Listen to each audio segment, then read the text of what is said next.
USABL Nation, this is Mike Kolesar. I am your host for USABL's Clubhouse Report. Our special guest today is the owner of Hit and Run Academy, Mike Pena. Mike, we appreciate you joining us today. Hey, Mike, thank you for having me. Appreciate that. Of course. So if you could, start us up with talking about your academy. You're a new business owner. You now own Hit and Run and some of the teams that you run out of your facility. Sure. Our academy is located in Morris County, right on the border of Morris and Sussex County. We've been here since 2009.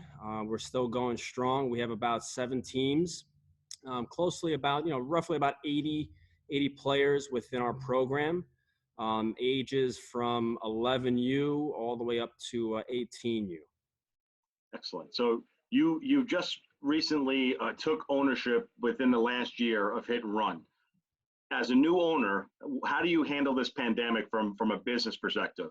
You know, you get the facility, you're getting ready for your season, and then bam, you got nobody coming through the doors. Yeah, great way to put it. We started going back in June of 19, getting ready for fall ball, and then fall ball came and went. Winter season came, getting ready for the season. Our high school guys, we just sent them off for their high school seasons. And it's kind of one of those, where you were when. I know where I was when the NBA, National Basketball Association, shut down. And it was kind of one of those eye-opening experiences saying, all right, well, if the NBA is shutting down because of this, and which is serious, I'm not going to take any sort of, jokes or anything about it. It's super serious.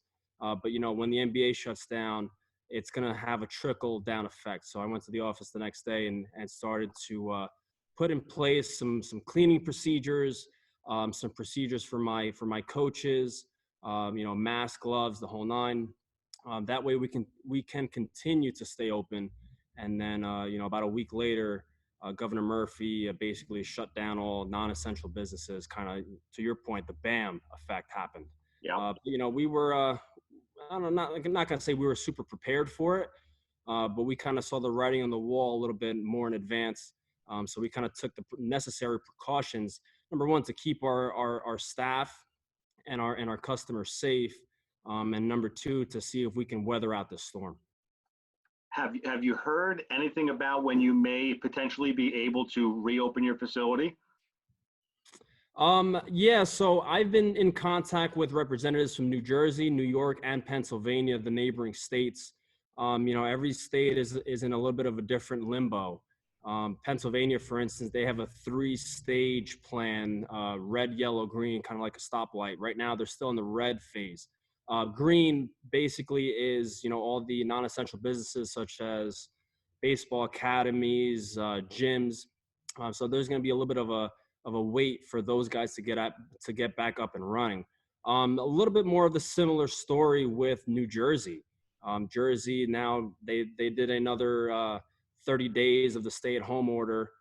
So now we're looking into almost early to mid-June. So it's a waiting game to say the least, for sure. You mentioned some of the safety precautions that you started to set up in your facility before everything shut down. What do you think some safety measures will be to make your parents feel comfortable to get back on the field? Well, I think, Governor Murphy opened up the parks this past weekend. I believe it was a step in the right direction. For my staff, I already informed them that when we get back up and running, this thing is still going to be lingering around. So we're going to be with our masks and with our gloves, to allow the parents to have a little bit more of a, of a level head when it comes to sending their kids out to go play baseball. I've heard a lot of talk about having the kids wear masks, the surgical masks that you see all the nurses wear and the doctors wear and most people nowadays. Those are fine, but I feel like they have some restrictions to them. I've been sporting around like a cloth mask that I can basically just kind of put over my face when I need to use it, and then just kind of roll down and have around my neck for when I'm not using it. So, the measures that the government has put in place, I feel they are working due to these numbers going down. Yeah, and we'll see next week. I guess we'll get more information as a whole next week. let's talk about, you're a new business owner again within the last year. You now have employees that are working underneath you. What are some of the biggest struggles that you're dealing with? Is it, not having your coaches work or staying connected with your players, the mental health of your staff and your players? Can you touch on that a little bit? Yeah, so we're trying to stay as connected as possible. We're doing the Zoom call now.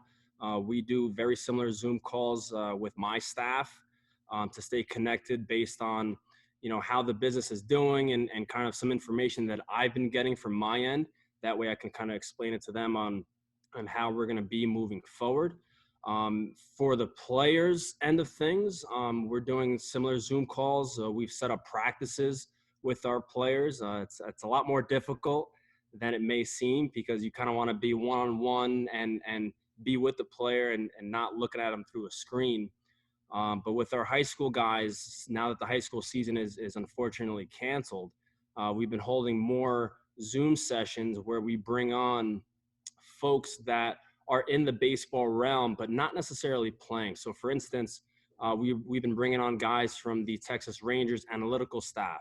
We brought on a gentleman from the Major League Baseball Office of the Commissioner.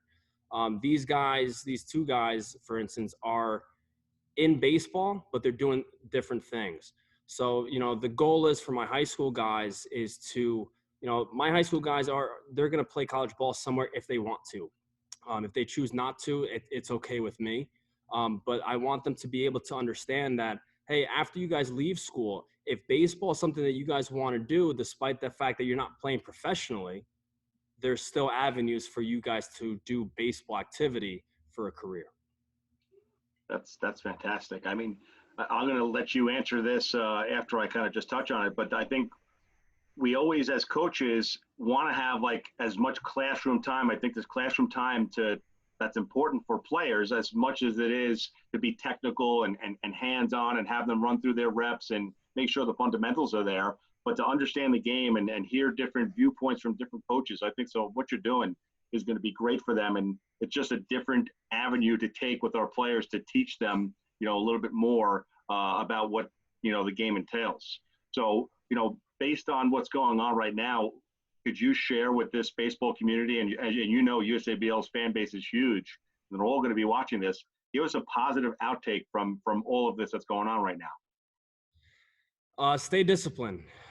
Every day it's tough. Most days you want to rah go through the wall, and some other days you're kind of down in the dumps a little bit. I like to use a self evaluation, self SELF, succession through execution and learning through failure. So if you guys learn to kind of wrap that around your heads, you'll be able to push through your days on days where it may not be, sunny and 60 degrees outside and you still need to get some work in. Nowadays it's tough with the kids not going to school. Shout out to the teachers. They're doing a fantastic job of keeping the kids engaged and learning through online. Shout out to the healthcare workers as well, who's doing their part. Our guys are, how can I put this? Our guys are, they're disciplined because they do their stuff. They wake up early. They eat a good meal. They go to school or online school. Then they get their baseball activity in. Most importantly, they get their family time in as well. And then at the end of the long day, for an hour, 2 hours, they'll get on the video games. And that's another reason or another method we're staying connected. We're doing MLB The Show custom leagues. So, they're staying disciplined. They're staying positive, and with them being positive and the great things I'm hearing from them helps me do my job and stay positive for them, because, ultimately the umpire is going to say play ball. When, we don't know, but we want to be able to make sure that our guys are ready to do that. I want to make sure of that. And I got to give it to my guys. My guys are doing a fantastic job of it. That attitude and that mindset, that's contagious. So I'm glad everybody's feeding off each other. And I hope everybody wrote that down, that self quote, because I know I'm stealing it. That's fantastic. Mike, we appreciate your time. On behalf of the USABL staff, we hope everybody is staying safe, they're staying home, and they're staying hopeful that that day is coming that we'll be out in the field sooner than later. Thank you, Mike. Likewise, Mike. Thank you.